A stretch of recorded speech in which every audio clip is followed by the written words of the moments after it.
Paz do Senhor, meus queridos. Paz do Senhor, tudo bem?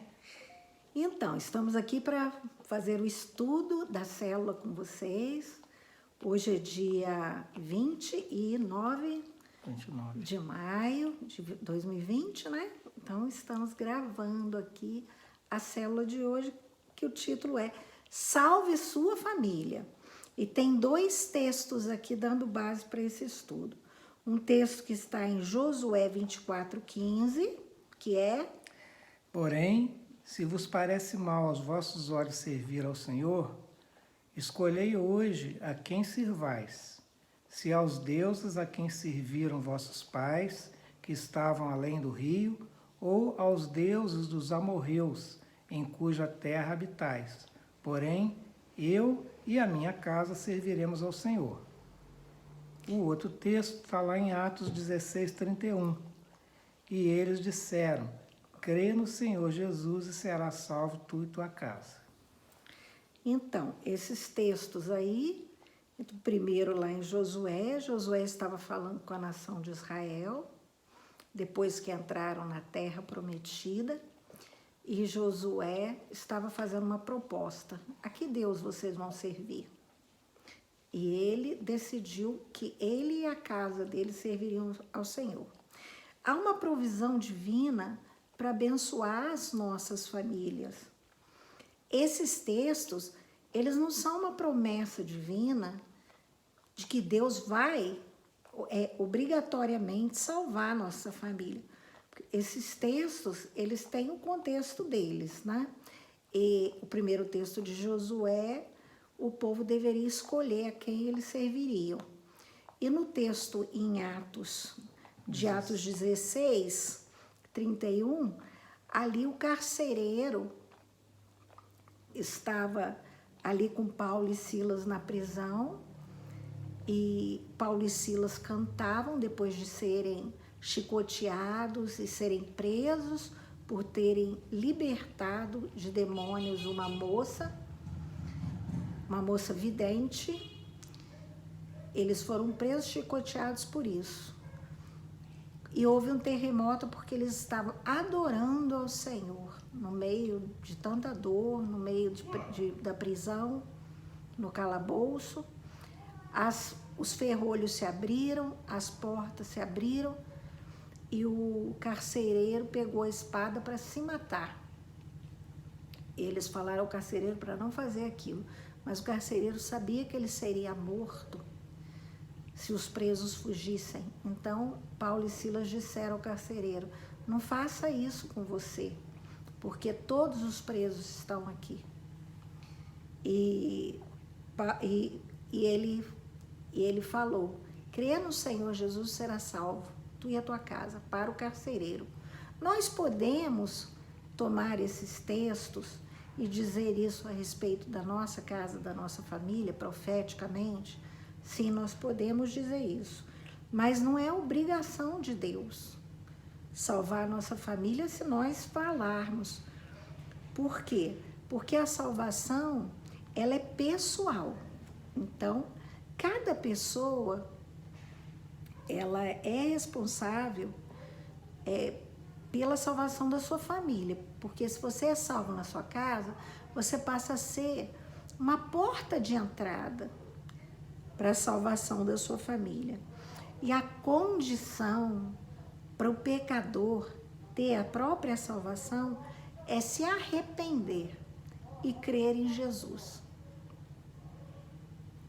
Então, é preciso que se creia na palavra de Deus.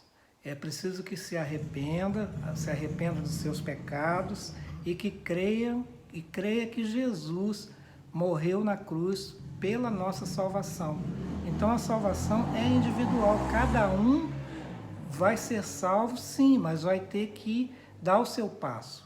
Não quer dizer que nós não tenhamos que orar, não tenhamos que trabalhar de forma que os nossos familiares venham a ser salvos, mas a salvação é individual. Nós vimos na Bíblia, eles colocam aqui 3 textos que falam sobre a salvação na casa de Noé, na casa de Ló e na casa de Cornélio. Na casa de Noé está lá em Gênesis 7:1, que diz assim: Depois disse o Senhor a Noé: Entra tu e toda a tua casa na arca, porque tenho visto que és justo diante de mim nessa geração. Então, esse texto aí mostra que Deus falou com ele para que ele entrasse na arca e toda a geração dele, a família dele, entrasse na arca.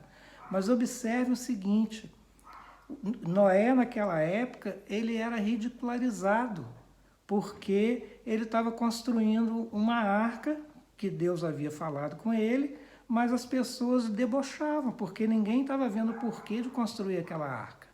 Mas a família dele foi com ele, acreditou nele e esteve com ele e foi salva através da arca que eles construíram. E em Gênesis 19, 12, 13, diz assim: Então disseram aqueles homens a Ló: Tens alguém mais aqui?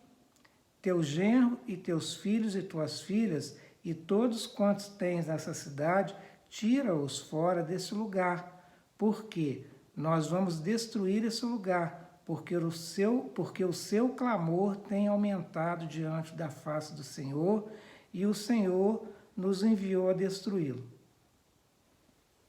Então, outro ponto, né? Outro exemplo de salvação na Bíblia. Ló e a família dele. E a família de Ló o acompanhou para ser salvo daquele lugar, porque aquele lugar era um lugar de perversão que o Senhor resolveu destruir. E Atos 11, 13 e 14, que diz assim: E contou-nos como vira em pé um anjo em sua casa, e lhe dissera: Envia homens a Jope e manda chamar a Simão, que tem por sobrenome Pedro, o qual te dirá palavras com que te salves tu e tua casa. Então, nessa passagem de Atos aí, fala da salvação de Cornélio, né? Que Cornélio também ouviu e foi salvo. Deus tem um plano para as famílias. Deus deseja abençoar essas famílias e fez uma promessa a Abraão. E a promessa a Abraão é: em ti serão benditas todas as famílias da terra.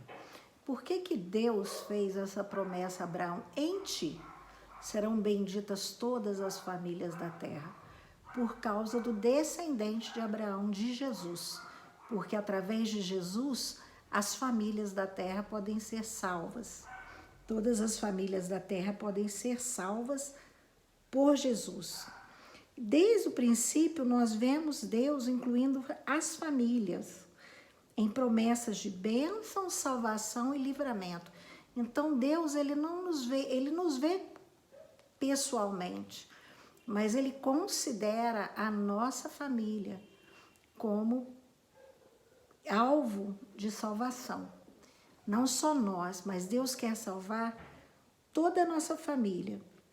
Ele deseja que todos se salvem. Isso está em 1 Timóteo 2,5, diz que Deus deseja que todos se salvem.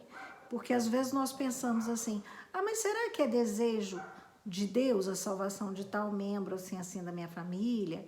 Ou uma pessoa que você conhece, que não é da sua família, e que você julga que é uma pessoa ruim, que é uma pessoa má.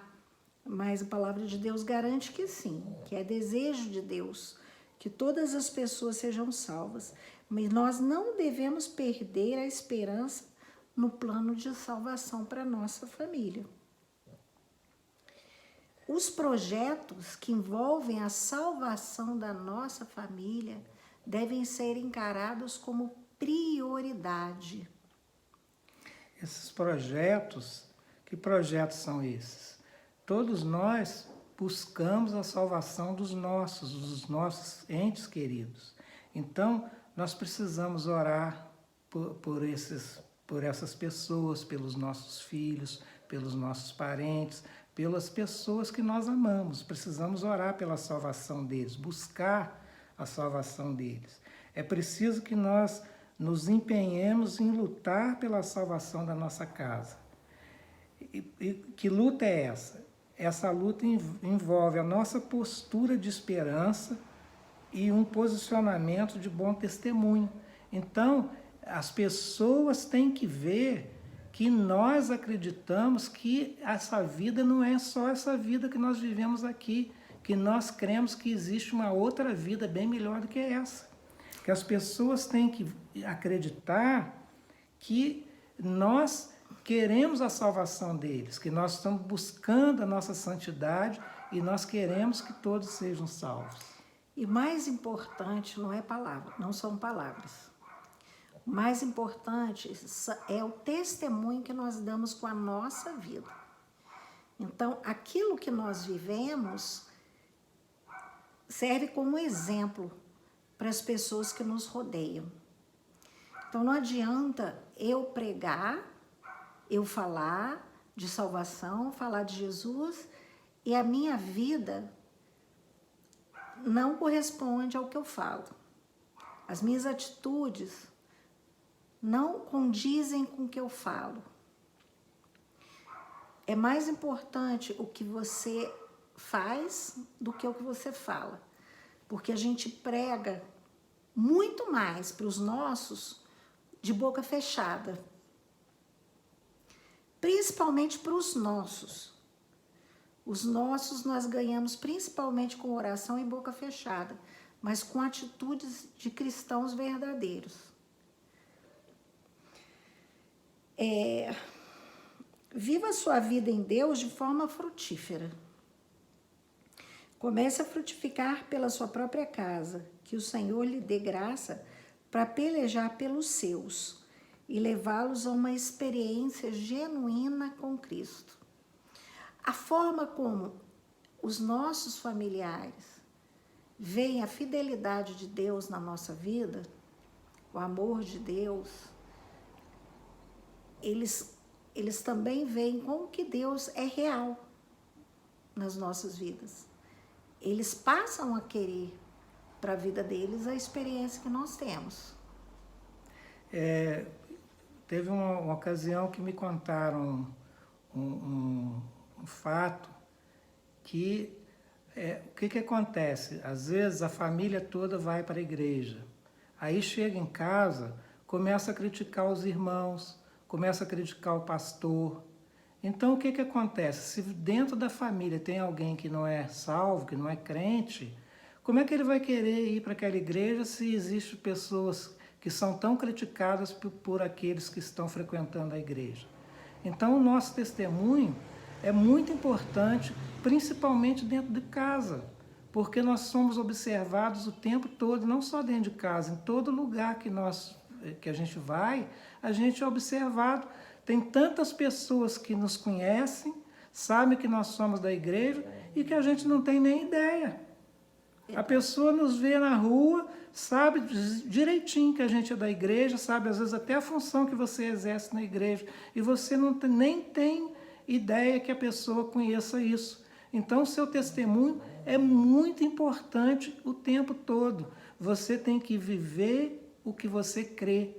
O nosso exemplo é que vai arrastar as pessoas para Cristo. Então, se eu não tiver um bom testemunho, como é que eu vou convencer as pessoas? Como é que eu vou ser bom exemplo para as pessoas? De forma nenhuma serei. Conclusão. Creio que Deus queira que cada um de nós possa encher o peito e afirmar com alegria o mesmo que Josué. Eu e minha casa serviremos ao Senhor. Amém, queridos? Então, vamos orar, vamos dar o nosso testemunho, vamos guerrear pela nossa casa, pela nossa família, vamos exercer fé no nosso Deus. Amém? Amém.